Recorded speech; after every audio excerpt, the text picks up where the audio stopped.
I want to come for our conversation over lunch or anything that we talked about this morning. I want to acknowledge that I am sort of giving you a fire hose of information and thought, and so that can be overwhelming. I just want to pause in the next few minutes and just kind of process together.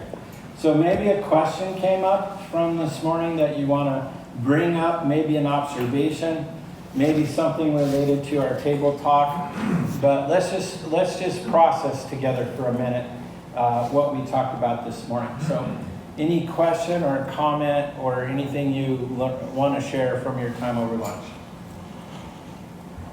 I had one thing. So working for a big organization, one of the things that I see as a barrier to these kind of things is people who are very controlling. Yeah. Have a really difficult time stepping to an oversight thing, not a control aspect. So how do you get over that barrier? Well, You got to trust people, right? That are under you. And if there's a problem, you address that rather than thinking you've got to control the whole, I guess. yeah, well, frankly, if you want to control everything, you're not going to go very far in leadership. I just want to be really clear about that. And the reason is because the organization will be confined to your capacity as a leader. And so here's the news for everybody in this room. Everybody has a finite amount of time and a finite amount of energy. And so if you're a hyper-control leader, everything is confined to you. So I would say in the church world, it's pretty rare that a hyper-control pastor can grow a church over 250. Because the dynamics, they won't be able to build teams necessary to do it. There are some exceptions to that rule, but you, what you want to think about is Jesus. What you want to think about is the New Testament, how they led. And rather than hyper-control, what did Jesus do? Jesus said to this group of people without theological training, who, he said, all right, you're going out 2 by 2s. You will cast out demons. You will heal the sick. You're going to proclaim the gospel. Go for it. Tell me how it goes. Right? He didn't even go with them. Right? All right? So we would just like have heart attacks. I mean, I'm going to what? I just want to point out that, Jesus was not a hyper-controlled person. Right? In the New Testament, you don't see that as through the expansion of the church. There wasn't hyper-control. There was empowerment, and there was accountability to the gospel. Like there was accountability to the mission and the person of Jesus. So as you kind of grow in leadership, you've got to be able to empower people. Friends, I think, and I'm a little bit of a perfectionist, right? So I like things to be done well. I have to constantly remind myself, what's the good enough line, right? What's the good enough line? Because people may or may not be able to do it as well as I want. That's really not the bottom line, right? Missionally is, are we getting it done? Are we getting it good enough so that the whole can prosper? So I really want to challenge those of you that are kind of lean in that perfectionist direction like me, or that like to be controlling.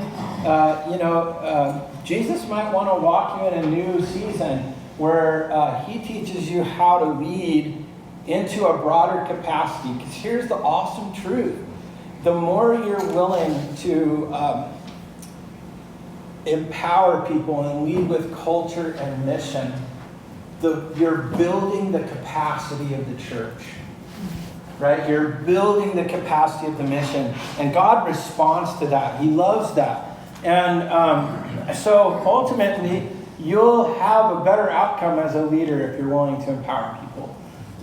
But you're going to have to let go of some of your own needs to be right, or to make sure it complies with a certain thing, or whatever. Rick Warren says,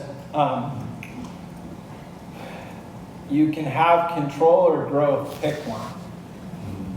right? And what he says is, as churches grow, pastors have to give up control of the ministry, and often the people have to give up control of the operational pieces, right? Because as you grow, it gets more complex. The whole congregation can't vote on certain things, right? So as you grow.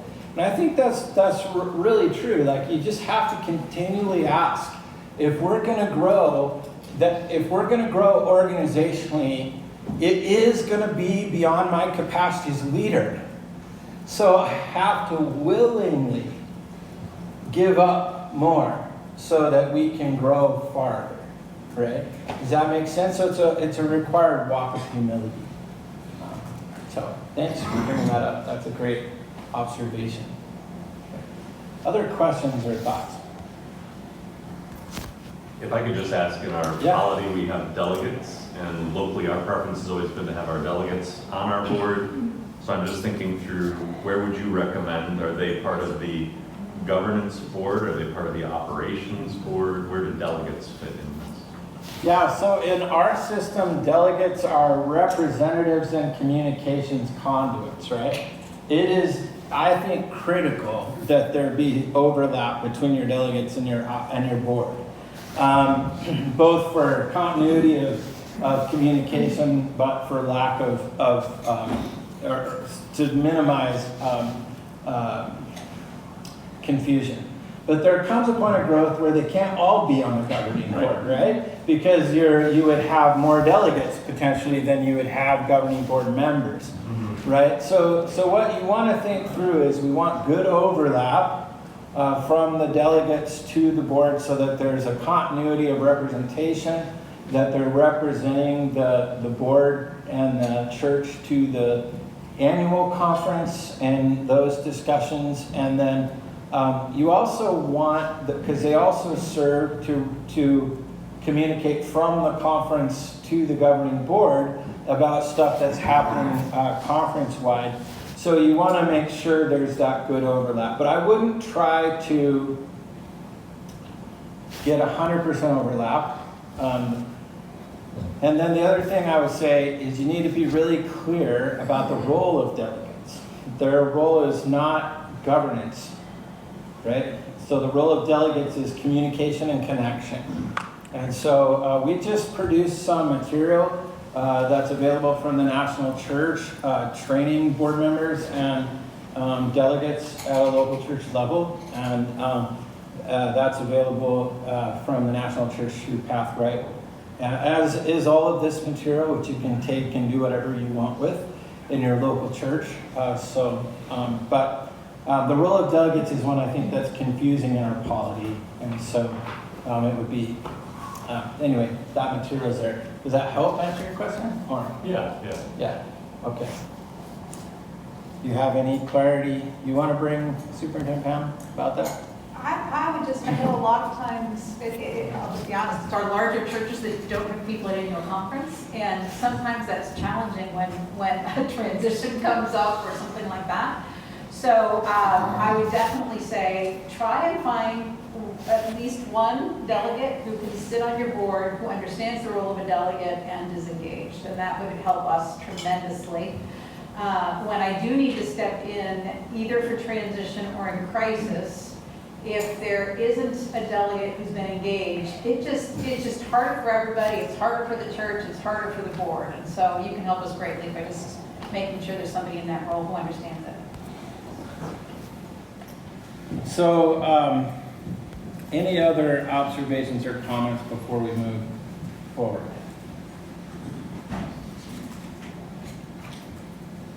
Okay, so the main idea here from the morning, the main takeaway, is boards must release control of operations to avoid capping growth, right? So the one thing we're giving up as a board is control of the operations to focus on governance. So I want to talk more practically. So this afternoon is more practically oriented. Like, where does the rubber meet the road here? How does this actually flesh out in a board meeting? So let's focus our attention a little bit more that way. The goal of this particular conversation is really thinking about how to equip you with the tools of oversight. So if we think that healthy governance boards serve that role of accountability and oversight, then the fundamental assumption is that oversight requires that distance, a certain distance from operations, and the ability to see the broader picture and the longer-term implications of the actions we're considering. And that's what allows a governing board to keep the organization focused on mission. So the other assumption to keep in mind here is that organizations drift into decline when their focus becomes conversations of control and methodology instead of mission and desired outcomes, right? So think about that. What are we talking about, right? So when you come into the boardroom or when you're setting the agenda, if you're the pastor or the board chair, the question really needs to be, what is it that we're talking about? Now you're always going to talk about some things fiduciarily that skew into those categories, but you need to be asking the question, what is the primary thing we're working on as a board? Are we working on mission and the desired outcomes that we feel God has given us to do, or are we focusing instead on conversations of control? Who gets to decide what and how do we do certain things, okay?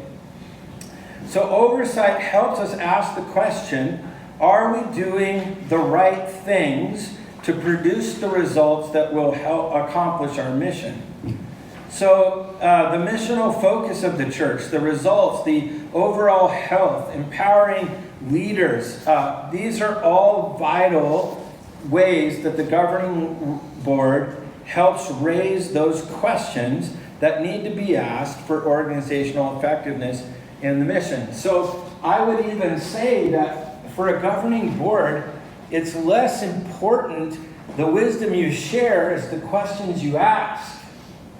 Right? So thinking about what questions are we really needing to tackle with? So I think working boards all the time are tackling, more problems oriented, more specific task oriented sort of things. But governing boards are really thinking about these bigger questions. What kind of questions do we need to be asking? As a board, what do we need to be asking over the next season? Where do we need our focus to be? Those are things that should be regular points of question. So, in the Free Methodist Church, appointed elders are partners with the church board to lead the church in the mission. So we have a unique polity in this particular way. We believe at every level of the church that both lay and clergy should be involved in the mission and governance of the church. We are not a clergy-led institution, so we do not believe that the ministry belongs to the clergy. We believe instead that the job of the clergy is to equip the people for the work of the ministry, right? So we're all involved in the work of the ministry. We're all involved in the mission. And part of that involvement is the governance of the church. So while Free Methodist churches are free to have different forms of government, we're not free to have government that excludes the laity from the governance of the church, because we work in partnership with each other. So we want to stay focused on the mission and create this healthy environment that facilitates growth and effectiveness, that optimizes this partnership between the pastor and the church board. So churches that move off of mission tend to start to decline in numbers of people, and they also start to experience a lot more conflict. So if your church is experiencing a lot of conflict, it's a sign that people are not clear about their purpose or their identity, right? So if you want to clear up conflict, their conflict management can help, but if you want to clear up the most conflict. Clarity about identity and mission is what's going to help bring a unity. So that's the work of a governing board. So we've talked about kind of this, this overall, as the church gets larger, more oversight, probably similar operations, less ministry-oriented stuff, less the things. More, are we doing things right, and are we doing the right things? And doing the right things becomes more and more of the conversation as you grow. So we spent a little time before lunch talking about some of the questions that we might ask. But I want to unpack this a little bit more tactically, and if you have, or a little more practically, so if you have questions about these questions, or questions about these roles, please bring it up, because I really know what I'm talking about. But have any of you ever had the situation where you know what you're talking about, but the people you're talking to don't know what you're talking about? Ever had that? I have that more than I would care to admit. So feel free.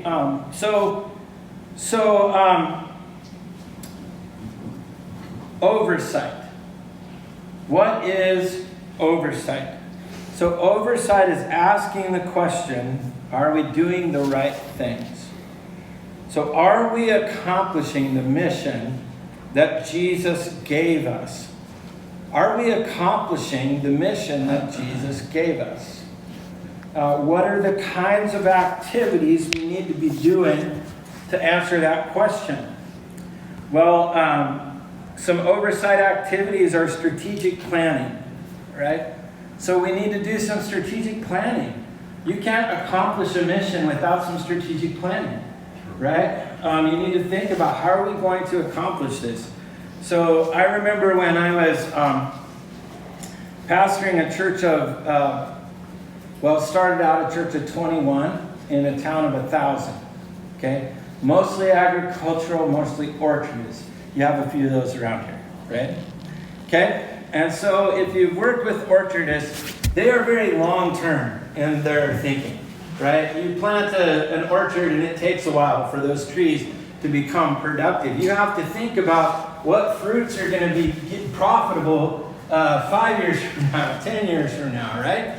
Because it's a long-term investment that you're making when you plant and cultivate an orchard. So this was very frustrating to me as a really young leader who was far more concerned about next Sunday's attendance numbers, right? I wanted to reach people today because I was young. But anyway, I was really focused on the short term, right? Long-term decisions were frustrating me. So I had a mentor who helped me learn more about this governance kind of thing.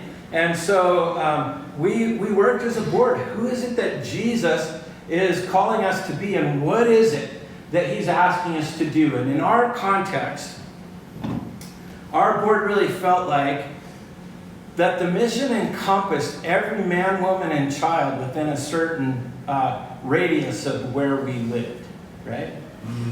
And so they said as they worked through the gospel mandate, they said, you know what, the Bible says that it's God's will that none should perish. So if our mission is that none should perish, how then should we be as a church in this community? And so they started asking questions like, if we were to close the church tomorrow, would anybody care that doesn't attend here? And if the answer is nobody would care, we need to significantly rethink what we're doing. Newsflash, that really was the answer they came up with, is nobody cared. Nobody would care. So what do we need to do differently, right?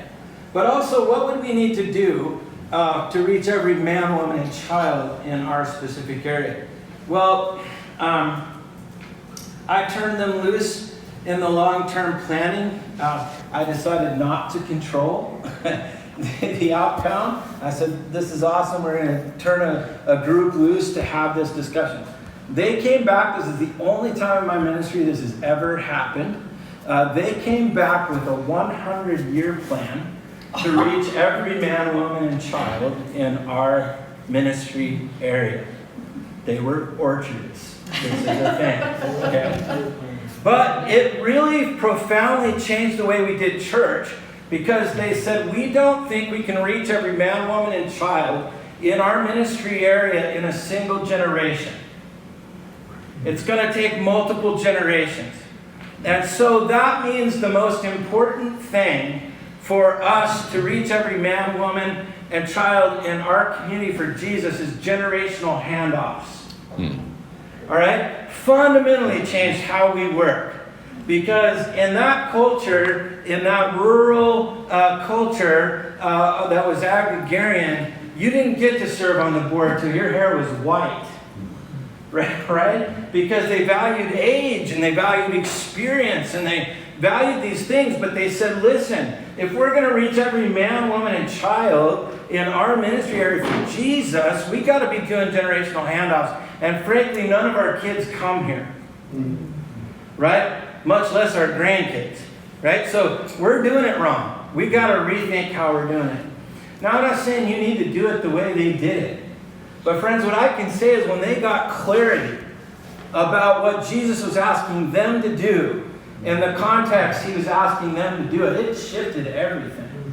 The end of that story is, I pastored there for 7 years. When we left there, they were running 275 in a town of 1,000. With multiple generations of people, multiple ethnicities of people. Because they were focusing on different things than they were focused on when we were at Church of 21. So it can be done. So what is it then that you're thinking about and doing? What is it Jesus has called you to do? And then doing that strategic planning to say, if that's what Jesus is calling us to do, what if he actually means it? Then what would be required of us to do? And so that's going to be some radical answers, friend. I'm super excited if you actually do this as boards. You know why I'm super excited about it? Because God responds every single time to obedience. Every single time to obedience. And so we talk about being a spirit-fueled movement. Friends, we will be a spirit-fueled movement when we obey the directives that Jesus has given us to do. And so I'm super excited to see what miracles happen, to see the people that come to faith in Jesus, to see the marriages restored, to see the people set free, to see how God changes your whole community. That story that I just told about that church, I remember when we were doing this big, anybody do trunk or treats or Halloween alternatives? Yeah, okay. So we were doing that in our town. We got together with all the other churches and we got this building. There's a whole nother story, but we got this building where we developed a youth center and we started putting on this Halloween alternative where we had over 800 people show up. Like in a town of 1,000. Like, and when I say we were a town of 1,000, the nearest town of over 10,000 was 2 hours away. Wow. Okay, so I'm just saying, we weren't like a town of 1,000 next to a 1,000,000-person city. We were a long ways away, right? So to have 800 and some people showing up in a town of 1,000, that's awesome. But we were going, man, we're not seeing a lot of influx into the church, so maybe this isn't missional, right? We were asking the question, should we even do this? I don't know how. I think somebody on our board talked, but I got a call from the chief of police in our town. He said, hey, me and the mayor want to come up and meet with you. I'm like, uh-oh, what did we do? I said, sure. So they came up. They said, we heard that you're thinking about stopping and doing this, stopping this Halloween alternative that you're doing in our town. And we have come to beg you not to. I said, well, tell me more. They said the crime rate has dropped 70% on Halloween because you're doing this. It is a significantly important to our community that you keep doing this. Right? Okay, well that changed our understanding of the missional impact that we were having by putting on this event. What we were thinking about is all the planning hours and all the volunteers that it took, and kids got candy, or we're not sure kids were getting saved. But we were making a gospel difference in our community. People were not going to jail because we had this event, right? People's kids were not getting criminal records because we were holding this event, right? And so that changed our understanding of the missional impact of this. And so this is the kind of thing, when you're doing this kind of thinking, right, that you start to see happen in your communities. And so long-term planning, health, accountability of leadership. So we really were able to say to our leaders, who has God called you to be? What is God putting on your heart to do? So one of the big shifts that happened in that same church, I'm just going to, again, these are illustrative. They're not meant to be what you should do. But in that same church, we decided that if we're going to be a missional church, we needed to stop being a program-based church. And so, because programs cost us money, and we tried to recruit people for those programs, and then there always seemed to be like falling off over time, right? And so we begin to ask the question, what if instead we ask the people of our church, what is it that God is calling you to do in this bigger mission that we have together, and how can we equip and support you in that mission? And so we begin to ask that question. Well, that gave us the ability to empower leaders and to do things that were crazy we never would have thought of to do on our own. So for instance, this local businessman in our community who ran one of the larger employers in our town, it was a manufacturing company, God put it on his heart to start a church for impoverished families. Basically using children's sermons because that was the level the parents could understand. But also their kids could understand. So we started this service at the community center that came with hot dogs and hamburgers at lunch because these people were poor and needed meals, right? So on a weekend where they came and they would hear the gospel, what started happening? They're doing these children's sermons, right? Really simple puppets and sometimes illustrations and balloons and the whole thing, right? All right? And parents started to get saved and baptized and discipled, right? We never would have thought of that. That was weird. Like, I've never heard of a thing like that, but God was laying it on this business leader's heart. And so we empowered them to do it. It became one of our fastest growing services in that community. Another person said, I have a heart for empowering our church to be more involved in sort of reaching the impoverished in our community, their tangible needs. But we need the church to stop doing something that we think is contributing to unhealth in our community. And the board said, well, tell us more. And so this particular leader said, you guys are giving out gas vouchers and different things as the church. The church office is coming with when people bring requests. And they said, we don't think that's really an adequate representation of the gospel. Well, what do you mean? Well, we think it's the job of the people who live next to those people to be the ones that are delivering the goods. So they said, we feel that God is calling us to lead an alms ministry, a service ministry where we want the church to take up offerings and to collect goods. We want to set up a store over here with groceries and clothes and whatever, and where people can come. Where the catch is, we want the people in our church, if they see somebody in our community in need, that person in our church can come, get whatever they need, and take it to the person that is in need.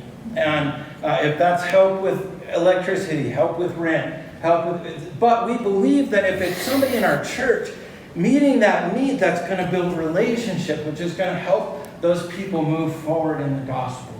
Like, friends, that reoriented our whole church. We did that. We said yes. We would have never come up with that idea on our own, but somebody in our church did, okay? Examples of oversight. Now I'm telling stories. This is a sign that I'm old, right? Just a thought on some of this practical, right? Yeah. One is, you were talking about well, going back, you were talking about conflict gets resolved often when you're clear on mission and vision, right? It's also the time when you're going to lose some people. Yeah. And so that's just one of those things I want to hear both pastors and boards to hear, is that when you're clear on your mission, there's going to be some people who say, but, and it's okay to say, this is where we're headed. And you know, I don't think any of our communities, we're the only church where we're at, right? Right.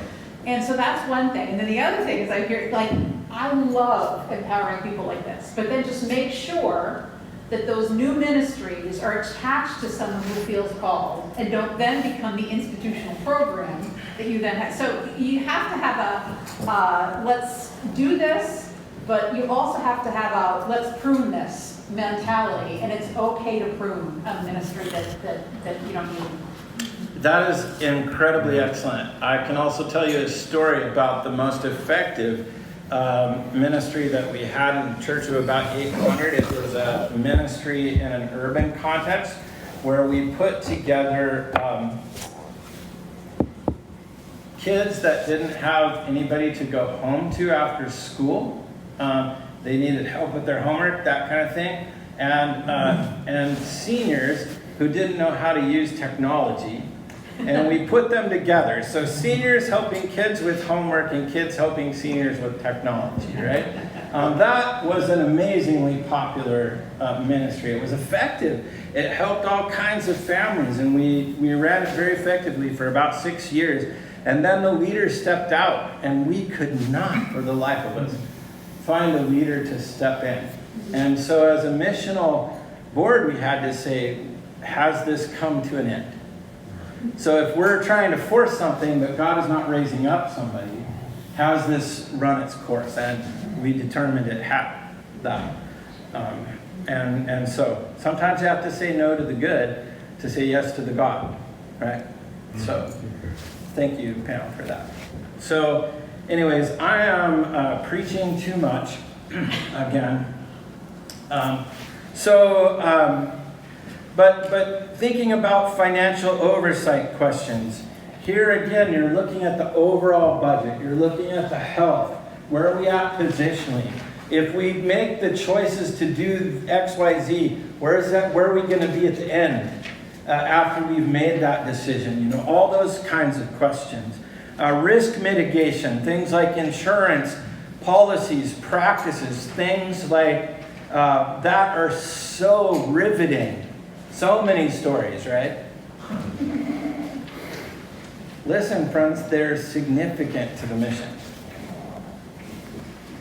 Side conversations can be had that I'm not going to have right now because I'm being recorded. But let me just tell you that not having insurance, not having good policies, has closed churches, has significantly hindered the missional capacity of churches and denominations, and because people weren't having good thoughts around these things. I also want to share with you that in our current legal environment, it's more important than ever that local churches craft policies versus conferences and national churches. Okay? We can resource you for sure. Where can we learn about XYZ and how to do that? We can tell you where to learn about that. But please don't ask me for a policy, because I'm going to frustrate you to no end. I'm not going to give you one. You know why? Because if I give you one, I have to enforce that you're following it. And if I don't enforce that you're following it, then good plaintiff's attorney down the road is going to say, aha, now there's liability, right?